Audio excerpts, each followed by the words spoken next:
Halo teman-teman semua, gimana keadaannya? Pada sehat-sehat semua kan? Tetap jaga kesehatan semua ya.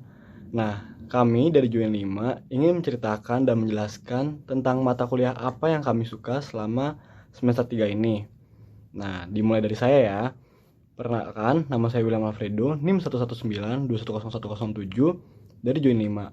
Saya akan menceritakan tentang mata kuliah yang saya suka di semester 3 ini, yaitu pengantar rekayasa transportasi. Berikut adalah materi yang akan saya sampaikan, yaitu tentang transportasi ramah lingkungan. Nah, transportasi ramah lingkungan ini terdapat 3 poin utama, yaitu tentang pengertian transportasi, masalah transportasi di Indonesia, serta transportasi berkelanjutan. Apa sih transportasi? Secara garis besar, transportasi adalah usaha atau kegiatan untuk memindahkan ataupun mengangkut barang serta penumpang dari suatu tempat ke tempat yang lain. Nah, pengertian transportasi sendiri terdapat 2 unsur utama, yaitu tentang pemindahan atau pergerakan serta perubahan fisik suatu benda ataupun penumpang dari suatu tempat ke tempat yang lain. Dari 2 unsur utama tersebut terdapat 3 korelasi atau 3 hal terkait, yaitu yang pertama ada muatan yang diangkut, terus yang kedua ada kendaraan sebagai alat angkutan, dan yang ketiga ada jalanan sebagai sarana yang akan dilalui. Nah, berikutnya tentang potret kondisi existing jaringan transportasi di kota-kota besar di Indonesia. Dampak transportasi terhadap lingkungan, yang pertama itu ada biaya kemacetan. Di Indonesia biaya kemacetan per tahun itu mencapai 10 triliun. Yang kedua, peningkatan pencemaran udara.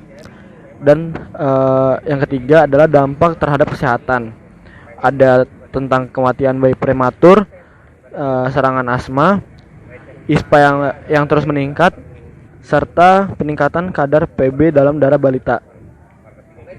Nah, berikut adalah situasi transportasi perkotaan pada masa sekarang. Idealnya, berikut adalah diagram yang seharusnya terjadi.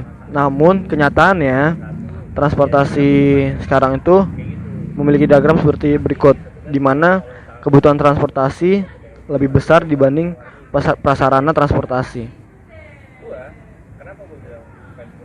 Nah, berikut adalah perumusan dari permasalahan keseimbangan demand and supply, di mana kebutuhan dan pergerakan harusnya seimbang dengan kapasitas prasarana serta kapasitas prasarana existing. Berikut adalah gambaran kemacetan lalu lintas di ruas jalan. Nah, kemacetan yaitu tentang volume lalu lintas dibandingkan dengan gangguan terhadap kapasitas jalan. Apa sih yang mengganggu lalu lintas itu? Yang pertama ada parkir. Parkir yang dimaksud adalah ketika pengendara memarkirkan kendaraannya di ruas jalan. Berikutnya ada pedagang kaki lima, terus ada pejalan kaki atau penyeberang jalan, serta proses kuturunkan penumpang. Nah, kemacetan terjadi karena pergerakan dilakukan pada lokasi yang sama dan pada saat yang bersamaan pula. Berikut adalah implementasi konsep. Yang pertama ada dampak pergeseran waktu. Berikutnya ada dampak pergeseran rute atau lokasi. Yang ketiga ada dampak pergeseran moda, dan yang terakhir ada dampak pergeseran lokasi tujuan. Nah, kebijakan yang harus diambil harus merupakan gabungan dari beberapa kebijakan yang secara sinergi dapat memecahkan permasalahan transportasi. Nah, mengapa angkutan massal penting untuk metropolitan, Bandung, ataupun kota-kota besar lainnya seperti Jakarta? Nah, ekspektasi ke depan. Yang pertama itu pengembangan jaringan jalan sulit dilakukan. Kenapa? Karena yang pertama alasan biaya. Biaya cukup mahal untuk mengembangkan jaringan jalanan. Yang kedua, efektivitas dalam melakukan kegiatan menyelesaikan permasalahan. Lalu yang kedua, ada permintaan perjalanan semakin bertambah. 10 tahun mendatang, mungkin permintaan perjalanan mencapai lebih dari 5 juta trip orang per hari. Berikutnya ada juga pola perjalanan akan selalu makin meluas. Nah, poin yang ketiga itu suplai angkutan umum existing terbatas. Penambahan angkot atau angkutan umum dan bis dalam jumlah besar tidak memungkinkan karena suplai jaringan jalan terbatas juga. Nah, berikutnya juga alasannya adalah kualitas pelayanan harus ditingkatkan.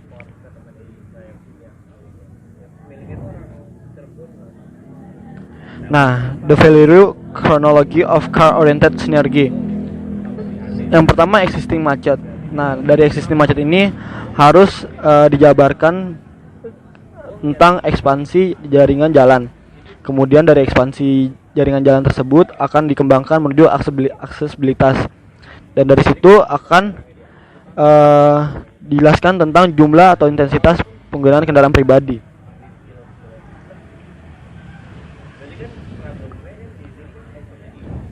Berikutnya juga akan dikembangkan tentang mass transit strategi dari perbaikan sistem angkutan umum, lalu akan dibuat modal shifting, lalu akan ditentukan tentang intensitas penggunaan kendaraan pribadi. Berikut ada penjelasan penggunaan dari public transportation. Ada tentang untuk kebutuhan sekolah, kebutuhan kerja, kebutuhan social equity, kebutuhan urban environment. Ada juga tentang energi dan sebagainya. Lalu ada the future of public transport. Nah, penting untuk menangani tentang kemacetan. Kenapa? Karena di sini ada yang namanya crowding atau kemacetan atau keramaian. Ada city environment. Terus kemudian ada social needs sama environment and health. Lalu gimana cara penyelesaiannya? Yang pertama tuh ada public transport before cars. Terus ada plan for public transport. Terus will cost money, yaitu tentang level of subsidy is not everything. Nah, ini berikutnya ada 4 kunci utama tentang transportasi umum. Yang pertama tentang cepat. Semua masyarakat butuh transportasi umum yang cepat supaya mereka dapat berpindah sesuai waktu yang telah ditentukan. Yang kedua tentang simple. Nah, transportasi umum juga mesti simple, harus sederhana mungkin supaya dapat diraih dengan gampang oleh calon penumpang. Yang ketiga adalah attractive visual. Nah, yang terakhir ada good information. Arti penting lingkungan hidup. Nah, lingkungan hidup sendiri berperan penting dalam kehidupan. Jika lingkungan hidup dieksploitasi, maka manusia terus-menerus akan merasakan dampak buruk dari pengeksploitasian terhadap lingkungan. Nah, sekian teman-teman tentang apa yang saya dapat dari pengantar rekayasa transportasi. Berikutnya bakal ada Duki yang jelasin. Terima kasih William Alfredo. Selanjutnya saya akan menjelaskan mata kuliah favorit saya di semester 3 kemarin. Sebelumnya saya akan memperkenalkan diri. Nama saya Dimas Rizky Pratama Duki, NIM 109.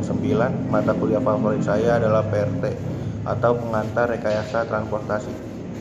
Saya akan menjelaskan tentang mata kuliah favorit saya di semester 3, yaitu pengantar rekayasa transportasi. Di sini saya akan menjelaskan tentang manajemen lalu lintas perkotaan.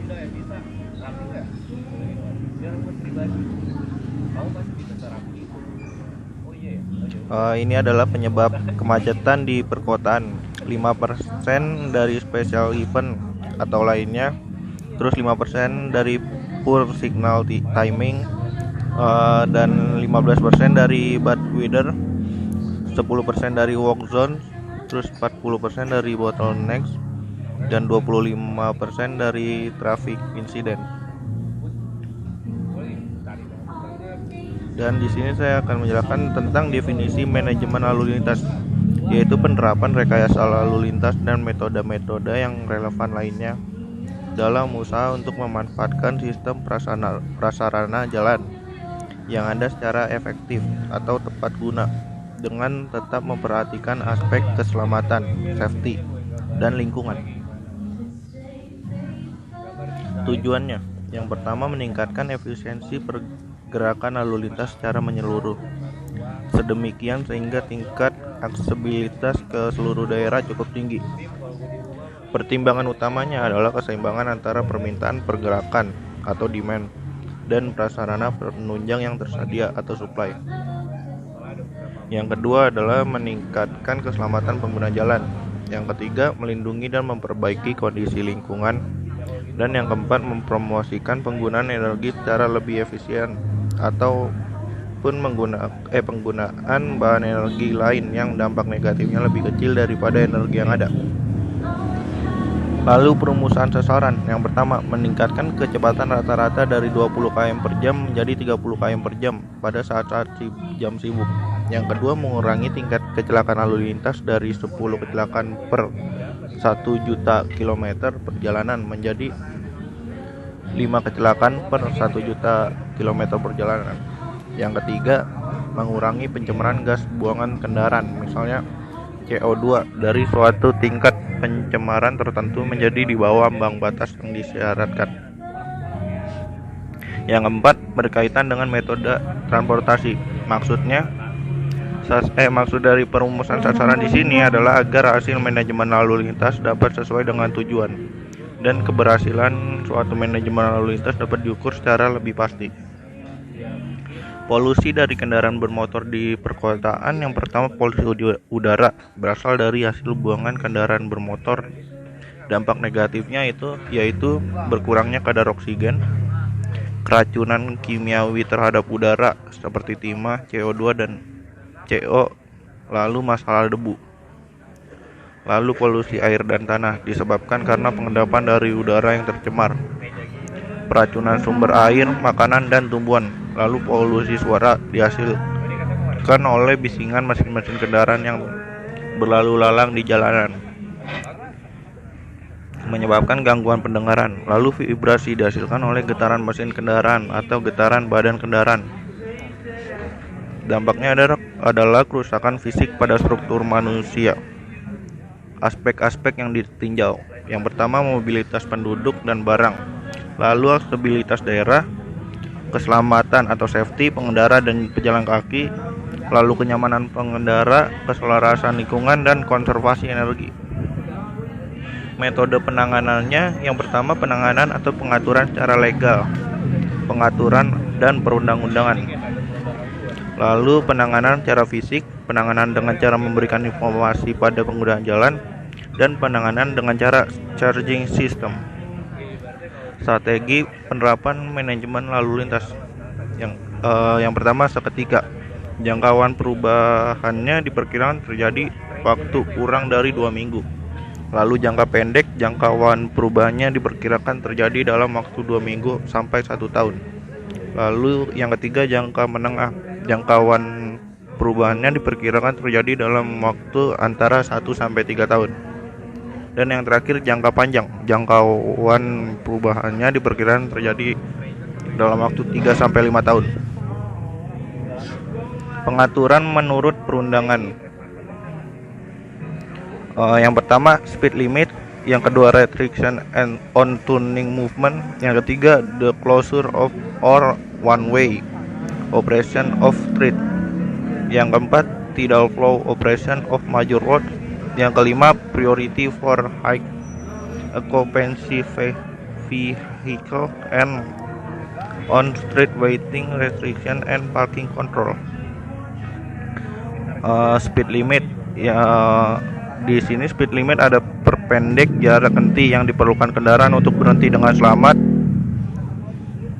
lalu mempermudah pejalan kaki untuk menyeberang, memaksimumkan ketersediaan skidding resisten pada permukaan jalan basah, menurun dengan meningkatkan kecepatan kendaraan.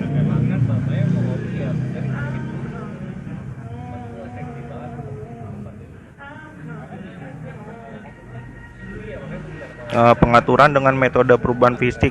Yang tadi maksudnya kondisi fisik jalan dilakukan perubahan dan diharapkan bahwa kendaraan akan menyesuaikan diri. Penerapan yang saat ini seringkali dipakai dikenal sebagai yang pertama, traffic calming pada jalan existing.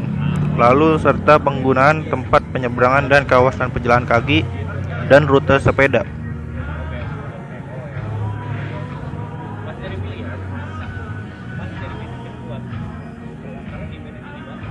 Ini adalah daftar peraturan yang mengatur tentang manajemen lalu lintas di perkotaan. Berikut yang saya dapat di mata kuliah pengantar rekayasa transportasi di semester 3 ini. Sekian, terima kasih. Sekian teman-teman tentang apa yang saya dapatkan di mata kuliah pengantar rekayasa transportasi. Berikut teman saya akan menjelaskan, yaitu Ian. Lanjut, Ian. Terima kasih William Alfredo. Selanjutnya saya akan menjelaskan mata kuliah favorit saya di semester 3 kemarin.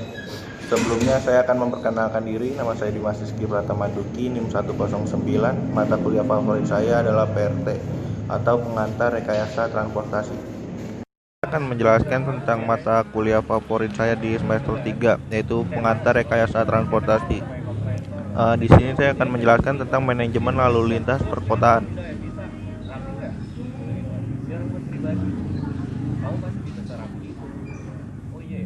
Ini adalah penyebab kemacetan di perkotaan. 5% dari special event atau lainnya, terus 5% dari poor signal timing, dan 15% dari bad weather, 10% dari work zone, terus 40% dari bottlenecks, dan 25% dari traffic incident.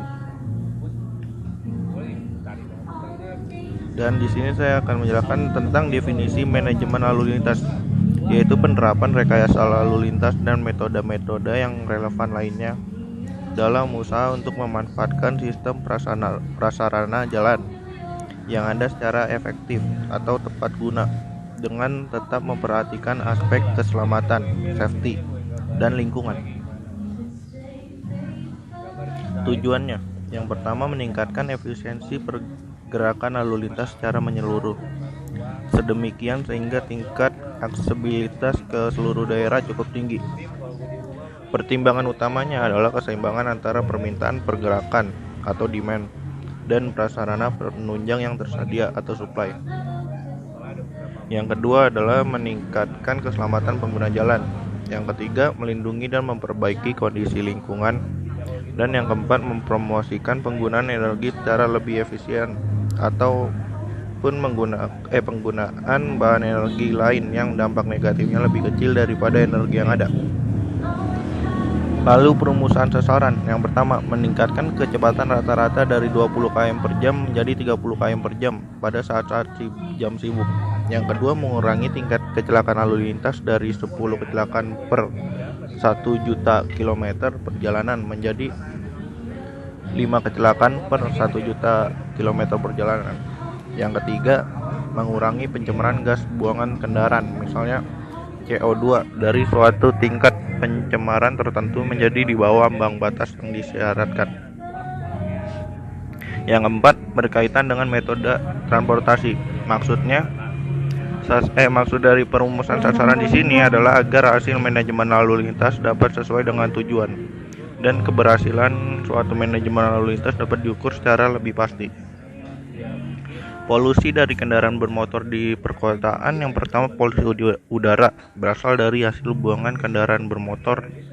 Dampak negatifnya yaitu berkurangnya kadar oksigen, keracunan kimiawi terhadap udara seperti timah, CO2 dan CO, lalu masalah debu. Lalu polusi air dan tanah disebabkan karena pengendapan dari udara yang tercemar, peracunan sumber air, makanan, dan tumbuhan. Lalu polusi suara dihasilkan oleh bisingan mesin-mesin kendaraan yang berlalu lalang di jalanan, menyebabkan gangguan pendengaran. Lalu vibrasi dihasilkan oleh getaran mesin kendaraan atau getaran badan kendaraan. Dampaknya adalah kerusakan fisik pada struktur manusia. Aspek-aspek yang ditinjau. Yang pertama, mobilitas penduduk dan barang. Lalu aksesibilitas daerah, keselamatan atau safety pengendara dan pejalan kaki, lalu kenyamanan pengendara, keselarasan lingkungan, dan konservasi energi. Metode penanganannya, yang pertama, penanganan atau pengaturan secara legal, pengaturan dan perundang-undangan. Lalu penanganan secara fisik, penanganan dengan cara memberikan informasi pada pengguna jalan, dan penanganan dengan cara charging system. Strategi penerapan manajemen lalu lintas. Yang pertama, seketika. Jangkauan perubahannya diperkirakan terjadi waktu kurang dari 2 minggu. Lalu jangka pendek, jangkauan perubahannya diperkirakan terjadi dalam waktu 2 minggu sampai 1 tahun. Lalu yang ketiga, jangka menengah, jangkauan perubahannya diperkirakan terjadi dalam waktu antara 1 sampai 3 tahun. Dan yang terakhir, jangka panjang, jangkauan perubahannya diperkirakan terjadi dalam waktu 3 sampai 5 tahun. Pengaturan menurut perundangan. Yang pertama, speed limit. Yang kedua, restriction and on turning movement. Yang ketiga, the closure of or one way operation of street. Yang keempat, tidal flow operation of major roads. Yang kelima, priority for high occupancy vehicle and on street waiting restriction and parking control. Speed limit ya, di sini speed limit ada perpendek jarak henti yang diperlukan kendaraan untuk berhenti dengan selamat, lalu mempermudah pejalan kaki untuk menyeberang, memaksimumkan ketersediaan skidding resisten pada permukaan jalan basah, menurun dengan meningkatkan kecepatan kendaraan.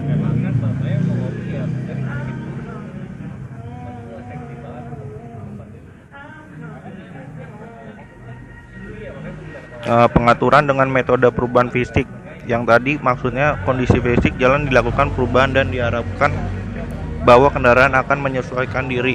Penerapan yang saat ini seringkali dipakai dikenal sebagai yang pertama, traffic calming pada jalan existing, lalu serta penggunaan tempat penyeberangan dan kawasan pejalan kaki dan rute sepeda.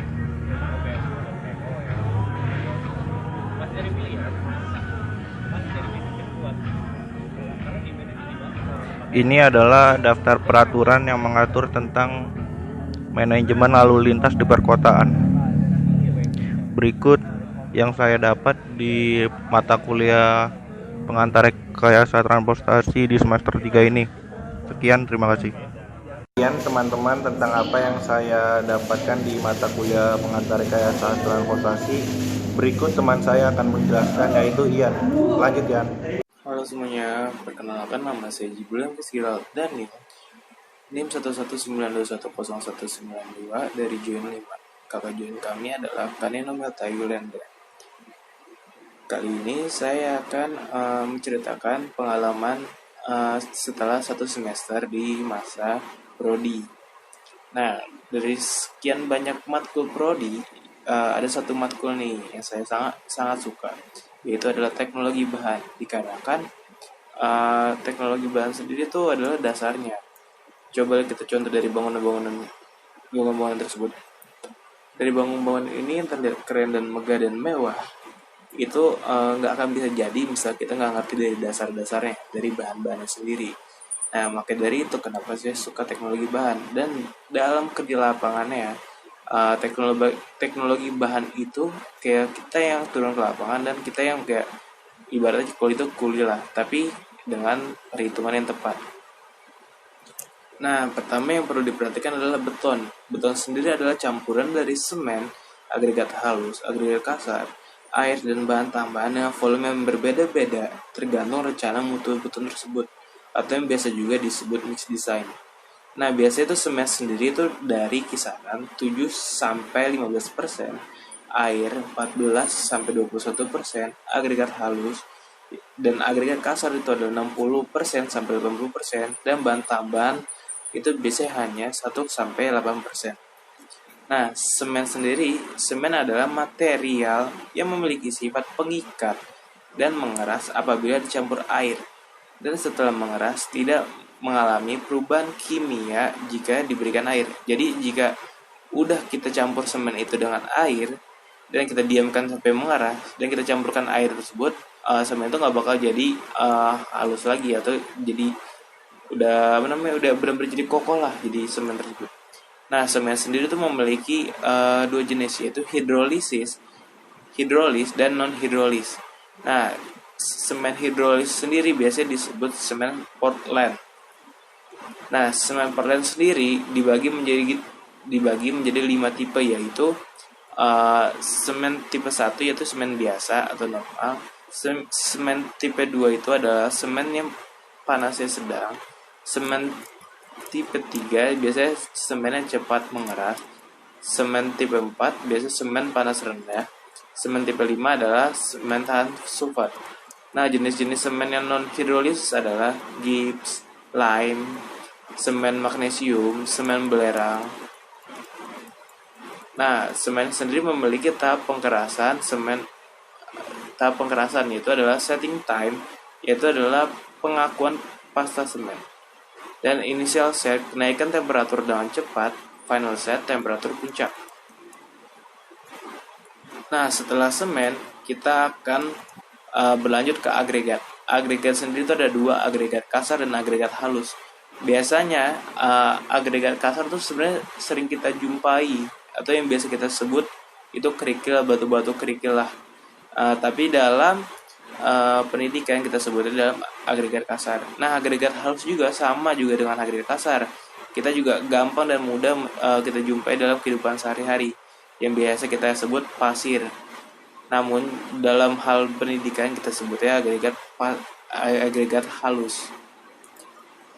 Agregat sendiri menurut ASTM C33, agregat kasar memiliki ukuran lebih besar dari 4,75 mm yang tertahan saringan nomor 4 ASTM, dan agregat halus adalah ukuran 0,075 mm tertahan di nomor 200 sampai 4,75 mm tertahan saringan nomor 4. Nah, agregat sendiri memiliki gradasi atau yang biasa disebut distribusi ukuran partikel agregat.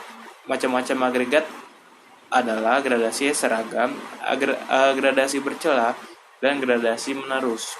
Nah, ASTM sendiri itu adalah standar Amerikanya lah, tapi misal di Indonesia biasanya disebut SNI, yaitu Standar Nasional Indonesia, yang ketetapannya berpacu dalam ASTM sendiri. Terima kasih untuk semuanya, semoga bermanfaat. Bila ada salah-salah kata ataupun perbuatan, mohon dimaafkan. Wassalamualaikum warahmatullahi wabarakatuh. Selanjutnya jangan kemana-mana dulu. Nah, setelah ini masih ada Fadlan Fisra yang akan menjelaskan materi apa sih yang dia suka. Bye. Baiklah, terima kasih kepada saudara Jibrilian. Sebelum saya memulai video ini, angka baiknya saya memperkenalkan diri terlebih dahulu. Perkenalkan, nama saya Fadlan Fisra, NIM 119210163. Lahir Juni 5. Dalam video ini saya akan menjelaskan atau menceritakan tentang mata kuliah yang paling saya sukai di semester 3. Mata kuliah yang paling saya sukai dalam semester 3 ini yaitu Pengantar Rekayasa Transportasi atau PRT. Kenapa saya memilih PRT? Dikarenakan dalam mata kuliah ini kita akan mempelajari tentang transportasi, lalu lintas, pertumbuhan transportasi, hal-hal yang berhubungan dengan transportasi. Dan juga dalam mata kuliah ini sedikit perhitungan yang akan dilakukan dan akan lebih banyak ke teori. Saya tipe orang yang lebih menyukai teori dan menyukai hal-hal yang berhubungan dengan lalu lintas transportasi.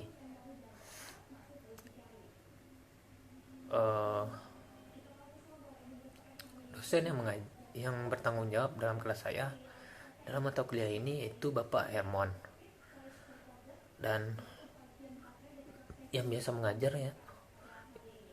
biasanya kelas gabungan yaitu Bu Titi.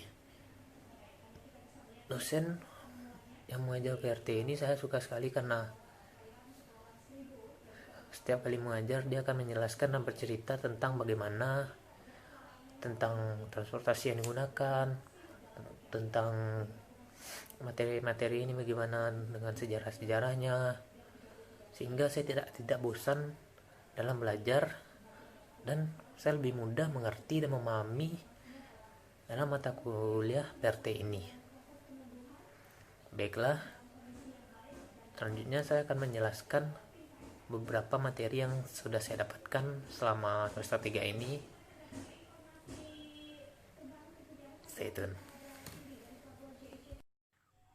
Baiklah, di sini saya akan menjelaskan tentang beberapa materi yang saya dapatkan atau hal-hal yang saya ketahui tentang mata kuliah PRT. Yang pertama yaitu teori arus lalu lintas. Dalam materi ini kita dapat mengetahui beberapa moda transportasi yaitu udara, air, rel, jalan, dan lainnya. Dan analisis arus lalu lintas yang terbagi atas 3 yaitu microscopic models, mesoscopic model, dan macroscopic models. Dan ada beberapa karakteristik dasar arus lalu lintas berdasarkan traffic karakteristik atau karakteristik lalu lintas. Nah, itu microscopic dan macroscopic yang memiliki kecepatan, kerapatan, dan waktu. Dan selanjutnya tentang teknik analisis lalu lintas yang juga memiliki beberapa itu perbedaan antara mikroskopik dan makroskopik dalam berbagai hal. Dan terdapat jenis fasilitas jalan, ada arus yang tidak terganggu yang memiliki fundamental diagram, dan arus terganggu yang memiliki pengaruh dari sinyal lalu lintas. Dan dalam materi ini saya juga dapat mengetahui tentang definisi volume, speed atau kecepatan, density atau kerapatan, spacing, headway, clearance, dan gap. Dan volume dan tingkat arus. Selanjutnya karakteristik arus yang variasi arus dalam waktu, variasi arus dalam ruang, dan variasi dalam jenis kendaraan. Ini memiliki banyak lagi. Saya skip saja langsung ke materi kedua ya. Selanjutnya materi kedua itu tentang manajemen lalu lintas perkotaan. Dalam materi ini kita akan pelajari tentang apa penyebab terjadinya kemacetan dan hal yang dapat kita jadikan solusi buat mengatasi kemacetan. Yang pertama itu definisi dari manajemen lalu lintas, yaitu penerapan rekayasa lalu lintas dan metode-metode yang relevan lainnya dalam usaha untuk memanfaatkan sistem persalahan jalan yang ada secara efektif. Tetap memperhatikan aspek keselamatan dan lingkungan. Dan tujuan adanya materi manajemen lalu lintas yaitu meningkatkan efisiensi pergerakan lalu lintas secara menyeluruh, meningkatkan keselamatan pengguna jalan, melindungi dan perbaiki kondisi lingkungan, mempromosikan penggunaan energi secara lebih efisien. Dan perumusan sasarannya dengan melakukan beberapa hal. Ada polusi dari kendaraan motor, yaitu polusi udara, polusi air dan tanah, polusi suara dan vibrasi. Aspek yang harus ditinjau yaitu mobilitas penduduk dan barang, stabilitas daerah, keselamatan pengendara dan pejalan kaki, kenyamanan pengendara, keselarasan lingkungan, konservasi energi. Dan ada metode penanganannya, yaitu penanganan dan pengaturan secara legal, penanganan secara fisik, dan penanganan dengan cara memberikan itu informasi pada pengguna jalan dengan cara charging system dan hal lainnya yang banyak dapat saya ketahui, sehingga saya menambah banyak pengetahuan saya tentang lalu lintas, tentang transportasi. Selanjutnya masuk ke materi terakhir yang ingin saya jelaskan, yaitu tentang aspek keselamatan lalu lintas. Dalam materi ini saya dapat belajar banyak tentang keselamatan lalu lintas, hal yang perlu diperhatikan, hal yang harus dihindari agar tidak terjadinya kecelakaan atau hal-hal yang tidak diinginkan yang dapat merugikan buat kita dan orang lain. Kita harus tetap waspada dan hati-hati agar dapat selamat dalam berkendara, dalam berlalu lintas, tidak merugikan orang lain, dan selamat sampai tujuan. Karena dengan kita mematuhi keselamatan dalam berlalu lintas, kita akan mengurangi dampak atau kecelakaan yang dapat ditimbulkan dalam berkendara, sehingga kita juga lebih berkontribusi dalam masyarakat dengan tidak melakukan hal-hal yang dapat merusak, seperti berkendara dalam keadaan mengantuk yang dapat menyebabkan kecelakaan lebih besar yang dapat membunuh orang. Hal-hal seperti itu saya dapat belajar banyak dari materi pengantar jasa transportasi ini. Siap. Sekian dari materi yang saya sampaikan. Terima kasih. Baiklah, itulah hal-hal yang saya dapatkan atau materi yang bisa saya dapatkan dalam semester 3 ini. Beberapa materi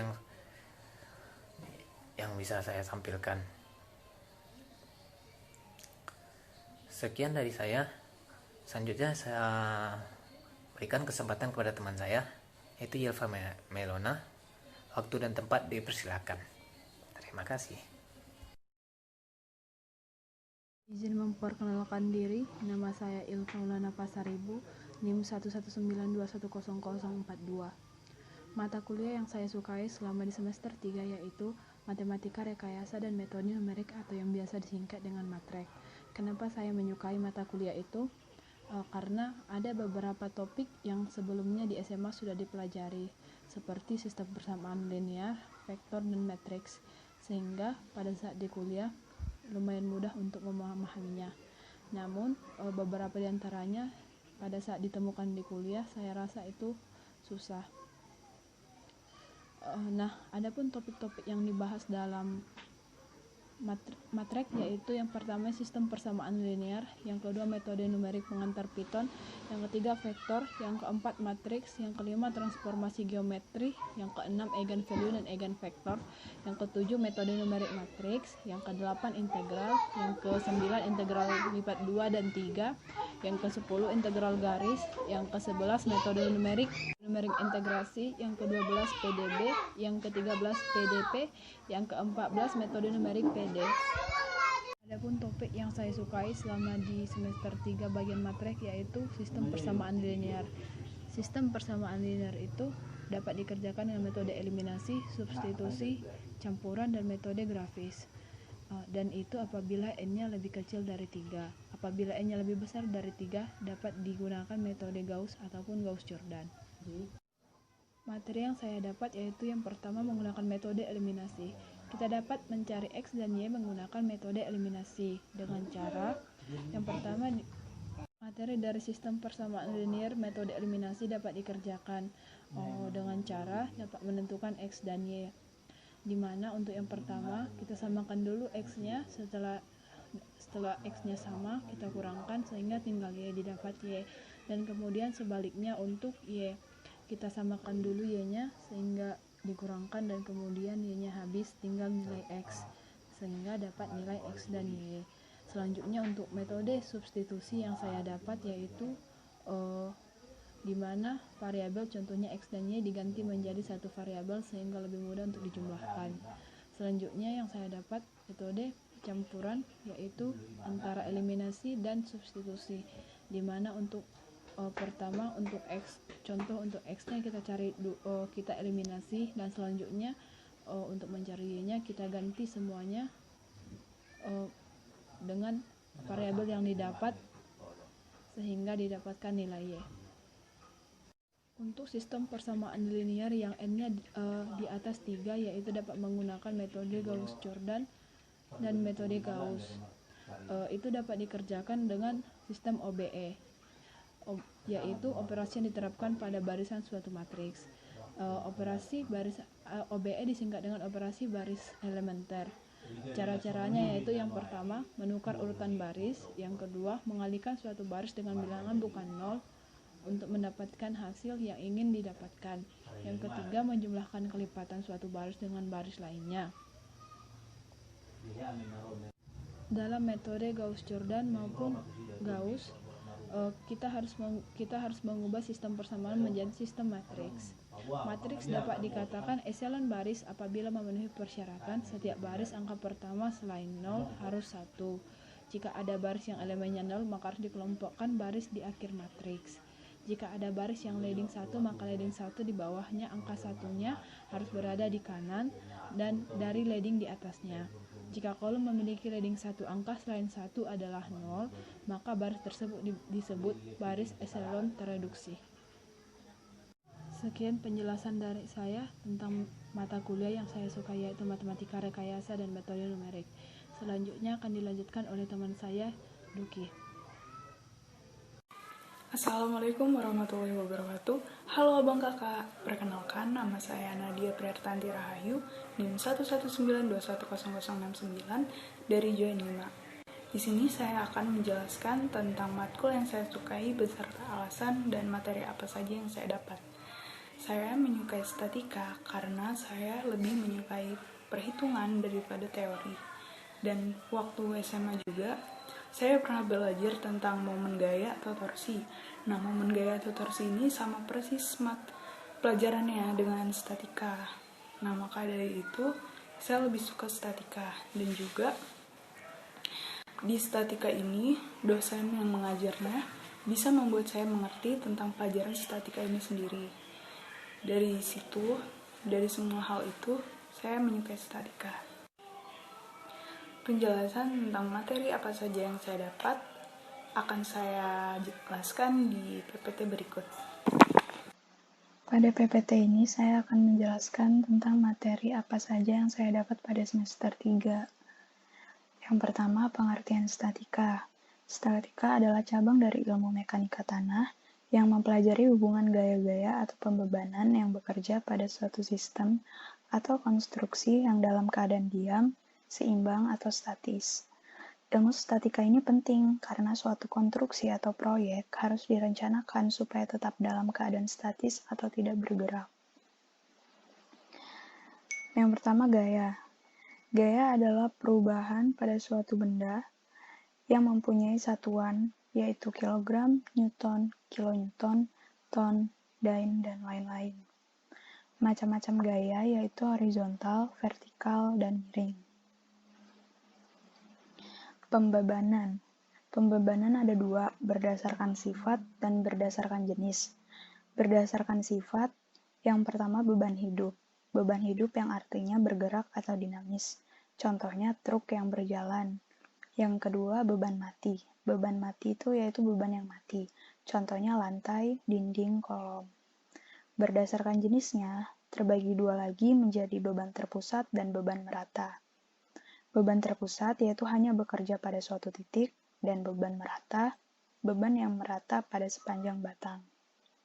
Berikut adalah gambarnya, yaitu yang di sebelah kiri ada contoh gambar beban terpusat, dan sebelah kanan ada contoh gambar beban merata. Jenis-jenis tumpuan. Tumpuan berfungsi sebagai pemikul beban yang bekerja pada struktur. Beberapa jenis tumpuan yang sering ditemukan dalam suatu proses analisis struktur, yaitu yang pertama adalah tumpuan roll. Jenis tumpuan ini bebas berotasi dan bertranslasi sepanjang permukaan roll ini berada. Tumpuan ini hanya mampu menyalurkan gaya vertikal yang memiliki arah tegak lurus terhadap bidang permukaannya. Berikut contoh tumpuan roll. Tumpuan sendi. Jenis tumpuan ini hanya bisa berotasi namun tidak bisa bertranslasi dalam arah vertikal maupun horizontal. Yang ketiga ada tumpuan jepit. Tumpuan jepit ini dapat menahan gaya ke segala arah dan dapat menahan momen. Tumpuan jepit mempunyai 3 reaksi, yaitu vertikal, horizontal, dan reaksi momen. Pengertian dan prinsip kesetimbangan. Setimbang adalah suatu keadaan yang tidak seimbang. Prinsip kesetimbangan yaitu agar suatu benda atau struktur tidak bergerak harus memenuhi syarat-syarat kesetimbangan sebagai berikut. Yang pertama, jumlah gaya dalam arah horizontal harus sama dengan 0. Yang kedua, jumlah gaya dalam arah vertikal harus sama dengan 0. Dan yang ketiga yaitu jumlah momen harus sama dengan 0. Reaksi perletakan. Reaksi perletakan ini adalah reaksi yang secara umum mempelajari tentang ilmu kesetimbangan gaya-gaya yang bekerja pada suatu konstruksi balok, kolom, ataupun kuda-kuda suatu bangunan.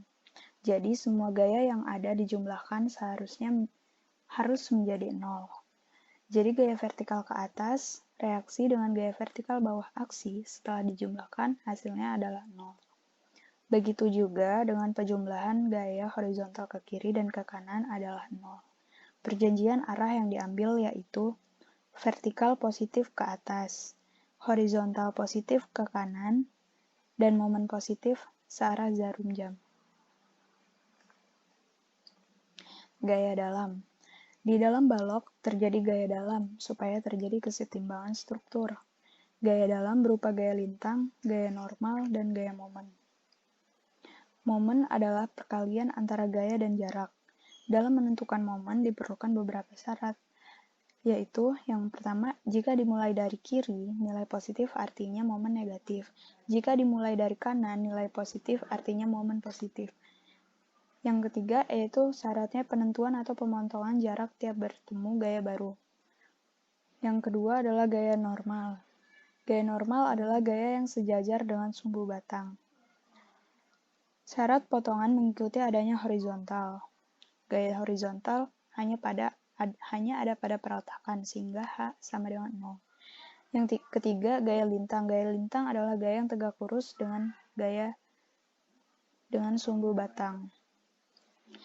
Pada semester 3 ini juga kami mempelajari contoh-contoh soal berupa statis tertentu beban terpusat, statis tertentu beban merata, statis tertentu beban segitiga, statis tertentu beban gabungan, statis tertentu balok cantilever, statis tertentu balok konsol, dan statis tertentu sendi Graeber. Sekian dari saya. Terima kasih. Wassalamualaikum warahmatullahi wabarakatuh. Video selanjutnya akan disampaikan oleh Muhammad Dafa Anggito. Terima kasih Nadia telah memberikan kesempatan pada saya. Sebelumnya, izinkan saya memperkenalkan diri. Assalamualaikum warahmatullahi wabarakatuh. Perkenalkan, nama saya Muhammad Dafa Anggito Abimanyu, NIM 119210020 dari Join 5, Join Akademi Melta. Asal saya dari Bandar Lampung. Di sini saya akan sharing mengenai mata kuliah apa yang saya sukai selama semester 3 yang telah saya lalui kemarin. Mata kuliah yang saya sukai selama semester 3 kemarin adalah statika. Kata disukai di sini maksudnya saya lebih memahami statika dibandingkan mata kuliah lain, misalnya seperti mata kuliah mekanika fluida dan hidraulika. Ya, mengapa saya menyukai mata kuliah statika? Dikarenakan dulu saya punya teman yang berkuliah di Institut Teknologi Padang dan di program studi teknik sipil juga. Dan beliau berkata bahwa untuk berhati-hati pada mata kuliah statika ini, dikarenakan mata kuliah ini merupakan mata kuliah dasar untuk mengambil mata kuliah struktur lainnya, dan juga mata kuliah ini cukup sulit. Namun hal itu membuat saya tertantang agar saya memfokuskan mata kuliah ini, supaya saya mencapai target nilai yang saya inginkan. Nah, terus dikarenakan saya memfokuskan pada mata kuliah ini, saya semakin enjoy dalam memperhatikan materi yang diberikan oleh dosen, sehingga saya cukup memahami beberapa materi pada mata kuliah statika. Saya juga berprinsip bahwa seorang teknik sipil setidaknya mempunyai sedikit ilmu mengenai struktur. Nah, sekarang saya akan menjelaskan mengenai apa sih mata kuliah statika itu. Menurut sumber yang saya ambil dari Wikipedia, statika adalah salah satu dari cabang mekanika teknik yang berkaitan dengan analisis gaya-gaya yang bekerja pada suatu sistem yang diam atau statis dan setimbang. Gaya-gaya yang dimaksud di sini pada umumnya termasuk gaya itu sendiri dan juga momen. Pada statika, sistem struktur diidealisasikan atau dianggap sangat kaku sehingga pengaruh dari lanjutan tidak diperhatikan. Struktur yang dipelajari juga merupakan gabungan dari komponen-komponen yang menahan gaya desak, tarik, dan momen sehingga dapat mencapai kesetimbangan. Nah, Kata dosen saya juga, mata kuliah statika ini merupakan mata kuliah dasar agar kita dapat memahami mata kuliah yang kita ambil pada semester yang akan datang.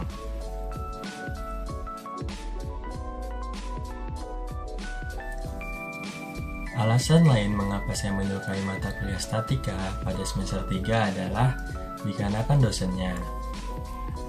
Dosen favorit saya adalah Pak Ade. Walaupun saat beliau mengajar, suasana kelas menjadi menegangkan, namun menurut saya, penyampaian materi beliau cukup mudah dipahami.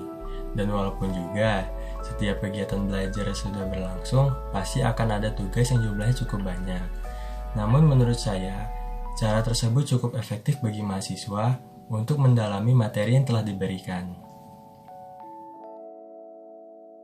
Saya akan memberitahu mengenai hal-hal apa saja yang saya dapatkan pada mata kuliah ini.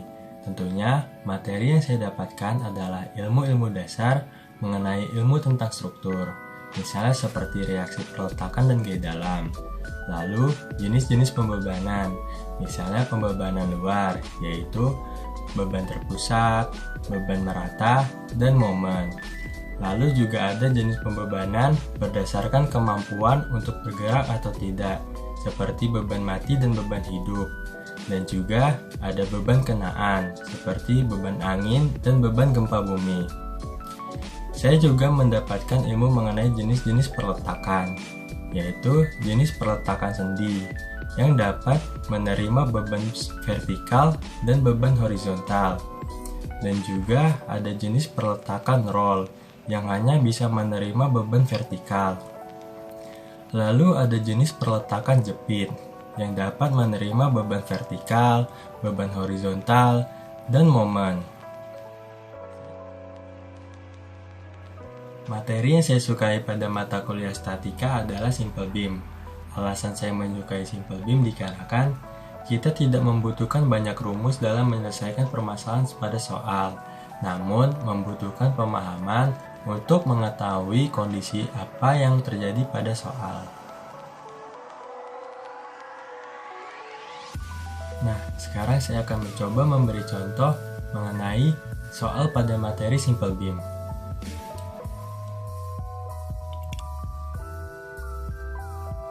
Nah, di sini merupakan contoh soal dasar dari simple beam. Terdapat batang sepanjang 4 meter dan terdapat beban P seberat 2 ton di tengahnya. Pada batang terdapat tumpuan sendi dan tumpuan roll. Langkah pertama adalah menentukan gaya yang ada pada simple beam tersebut. Pada tumpuan A, yaitu tumpuan sendi, terdapat gaya vertikal dan gaya horizontal. Pada tumpuan B, yaitu tumpuan roll, terdapat gaya vertikal saja. Lalu kita mencari reaksi perletakannya menggunakan persamaan kesetimbangan. Setelah itu mencari gaya dalam yang terdiri dari momen, gaya lintang, dan gaya normal. Setelah itu didapatkan hasil diagram seperti ini.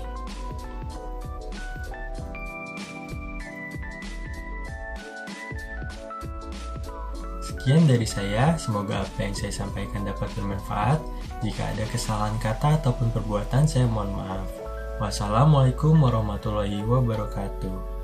Selanjutnya akan dilanjutkan oleh teman saya, Arya. Baik, terima kasih buat Dava Anggito. Selanjutnya saya akan menjelaskan mata pelajaran atau mata kuliah apa yang saya sukai di semester 3. Sebelum melanjutkan, izin memperkenalkan diri terlebih dahulu. Perkenalkan, nama saya Arya Idris Baskoro, NIM 078. Selanjutnya saya akan menjelaskan mata pelajaran apa yang saya sukai di semester 3. Mata pelajaran yang saya sukai di semester 3 adalah statika dengan bobot 3 SKS. Kenapa saya menyukai statika? Karena di statika ini kita mencari gaya pada suatu titik untuk agar sebuah benda atau gaya batang itu seimbang.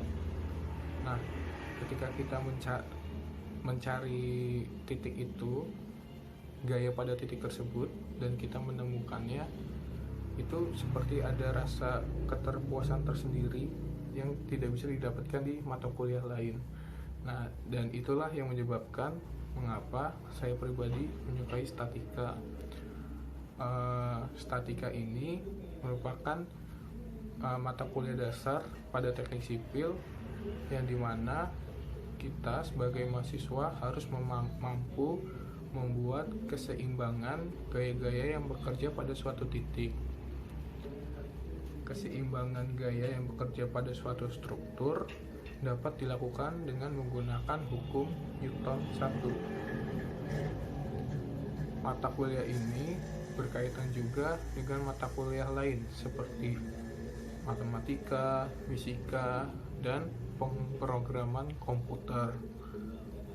Mata kuliah statika juga merupakan dasar bagi mata kuliah lain seperti mekanika bahan, analisa struktur, perancangan struktur, metode elemen, dan lain-lain. Pada semester 3 ini saya diajar oleh Bapak Ade Prayoga. Beliau pada awalnya mengajari materi tentang vektor 2 dimensi, di mana vektor 2 dimensi ini merupakan dasar dari statika yang akan diajari pada semester 3. Setelah mempelajari vektor 2 dimensi, beliau Bapak Ade juga mengajari, pertama itu ada tumpuan, jenis-jenis tumpuan. Jenis-jenis tumpuan itu ada pertama itu ada tumpuan sendi atau tumpuan engsel, lalu ada tumpuan roll dan tumpuan jepit. Lalu Pak Ade juga mengajari tentang kayak seperti balok sederhana, terus portal, cantilever, balok kontinu, balok melengkung, dan lain sebagainya. Mungkin saya akan menjelaskan satu soal atau dua soal yang telah diberikan oleh Bapak Ade Prayoga pada semester 3. Oke, baik. Selanjutnya adalah contoh-contoh soal. Yang pertama, pada nomor 1 ini merupakan balok sederhana, di mana A adalah tumpuan sendi, yang B adalah tumpuan sendi roll. Yang pertama, lalu pada nomor 1 terdapat beban P sebesar 2 ton dengan sudut atau theta 30 derajat. Dan jarak dari A ke pusat P adalah 2 meter dan jarak dari P ke sendi B adalah 2 meter. Pertama kita tinjau adalah pada sendi A. Sendi A adalah sendi engsel di mana gaya yang bekerja adalah FA dan HA. Sementara pada sendi B, tumpuan B adalah tumpuan sendi roll, di mana gaya yang bekerja adalah VB. Tidak ada gaya horizontal yang bekerja. Lalu kita cari gaya yang bekerja pada persamaan ini atau struktur ini.